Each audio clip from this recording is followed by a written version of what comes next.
Katika anga soka la Tanzania, jina Mohamed Hussein linakuja na ladha ya ufundi wa soka.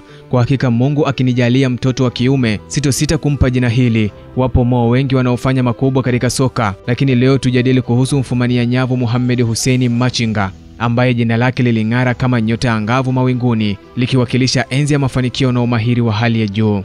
Mohamed Machinga ni mmoja wa washambuliaji hatari kuwahi kushuhudiwa katika maisha ya soka kutokana na uwezo wake wa kufumania nyavu, akivunja rekodi na kuweka alama isiyofutika mithili ya kovu la ndui katika historia ya soka la Tanzania. Safari yake ya soka ilianza mnamo mwaka 1993 alipojiunga klabu ya Yanga akitokea Bandari ya Mtwara. Ndani ya kikosi cha Yanga, Machinga alionyesha makali yake akifunga mabao mengi ya kusaidia timu yake kutoa mataji mbalimbali, kitu ambacho kiliwapa furaha mashabiki wa kabumbu na kumpa sifa kilo 150.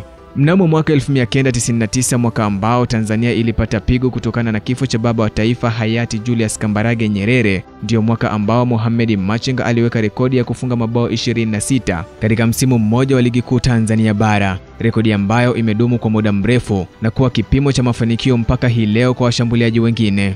Mnamo mwaka 2000, wakati dunia inaadhimisha kuingia kwa milenia mpya, yani mwanzo wa karne ya 21, ndio mwaka ambao Hussein Machinga alihamia Simba Sports Club, ambapo aliendelea kung'ara na kuonyesha uwezo wake wa ufundi wa hali ya juu anapokuwa dimbani.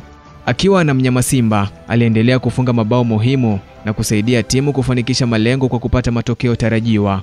Machinga alitundika daruga la safari yake ya soka akiwa na Simba mnamo mwaka 2001, akiacha kumbukumbu yenye mchezaji mwenye nidhamu, bidii na mchango mkubwa wa soka la Tanzania. Na hata baada ya kustaafu kucheza soka, Machinga hakutengana na mchezo huo aliyoupenda. Mwaka 2021 aliteuliwa kuwa kocha mkuu wa timu ya wanawake ya Yanga Princess. Uteuzi huu ulionyesha imani na heshima kubwa iliyowekwa kwake katika kukuza vipaji na kuendeleza soka la wanawake nchini.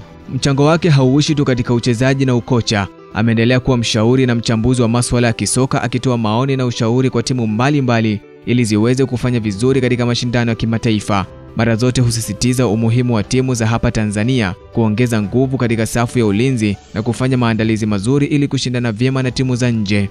Kwa ujumla, Mohamed Hussein Machinga anabaki kuwa mfano bora wa kuigwa katika soka la Tanzania. Safari yake ya kutoka mchezaji mahiri hadi kocha na mshauri inaonyesha dhamira yake ya dhati katika kukuza na kuendeleza mchezo wa soka nchini. Muchas gracias mi hermano, merci beaucoup Mohamed Hussein Machinga. Historia yako inaendelea kuwa chachu mafanikio ya vizazi vya sasa na vijavyo vya wanasoka wa Tanzania.